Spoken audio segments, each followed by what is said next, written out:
Have Aaron your brother brought to you from among the Israelites, along with his sons Nadab and Abihu, Eleazar and Ithamar, so they may serve me as priests.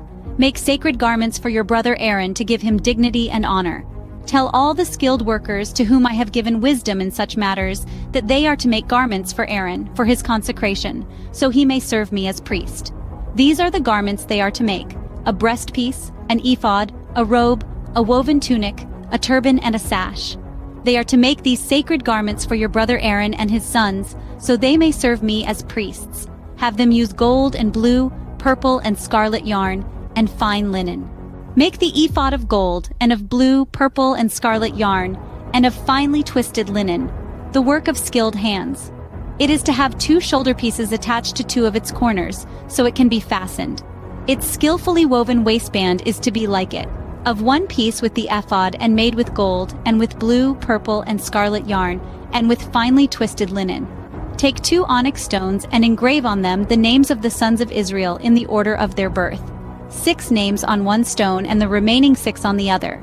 Engrave the names of the sons of Israel on the 2 stones the way a gem cutter engraves a seal.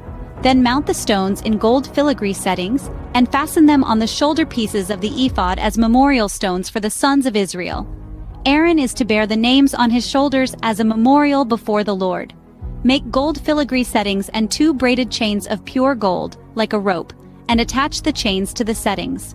Fashion a breastpiece for making decisions, the work of skilled hands. Make it like the ephod, of gold and of blue, purple and scarlet yarn, and of finely twisted linen. It is to be square, a span long and a span wide, and folded double.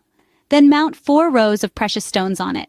The first row shall be carnelian, chrysolite, and beryl. The second row shall be turquoise, lapis lazuli, and emerald. The third row shall be jacinth, agate, and amethyst. The fourth row shall be topaz, onyx, and jasper. Mount them in gold filigree settings. There are to be 12 stones, 1 for each of the names of the sons of Israel, each engraved like a seal with the name of one of the 12 tribes. For the breastpiece, make braided chains of pure gold like a rope. Make 2 gold rings for it and fasten them to 2 corners of the breastpiece. Fasten the 2 gold chains to the rings at the corners of the breastpiece, and the other ends of the chains to the 2 settings, attaching them to the shoulder pieces of the ephod at the front. Make 2 gold rings and attach them to the other 2 corners of the breastpiece on the inside edge next to the ephod. Make 2 more gold rings and attach them to the bottom of the shoulder pieces on the front of the ephod, close to the seam just above the waistband of the ephod.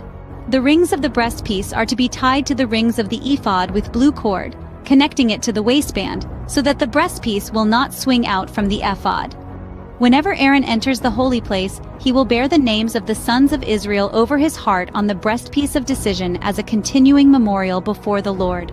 Also put the Urim and the Thummim in the breastpiece, so they may be over Aaron's heart whenever he enters the presence of the Lord.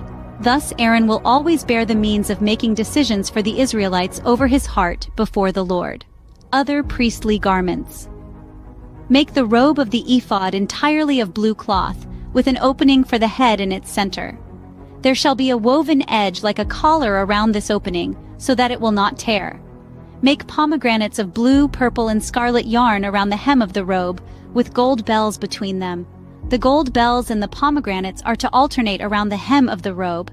Aaron must wear it when he ministers. The sound of the bells will be heard when he enters the holy place before the Lord, and when he comes out, so that he will not die. Make a plate of pure gold and engrave on it as on a seal. Holy to the Lord. Fasten a blue cord to it to attach it to the turban. It is to be on the front of the turban. It will be on Aaron's forehead, and he will bear the guilt involved in the sacred gifts the Israelites consecrate, whatever their gifts may be. It will be on Aaron's forehead continually so that they will be acceptable to the Lord. Weave the tunic of fine linen and make the turban of fine linen. The sash is to be the work of an embroiderer. Make tunics, sashes, and caps for Aaron's sons to give them dignity and honor. After you put these clothes on your brother Aaron and his sons, anoint and ordain them. Consecrate them so they may serve me as priests. Make linen undergarments as a covering for the body, reaching from the waist to the thigh. Aaron and his sons must wear them whenever they enter the tent of meeting or approach the altar to minister in the holy place, so that they will not incur guilt and die. This is to be a lasting ordinance for Aaron and his descendants. This is the end of the reading of Exodus chapter 28. We are a young channel, so please check the thumbs up and please check the subscribe button. Thanks, and may God bless you all always.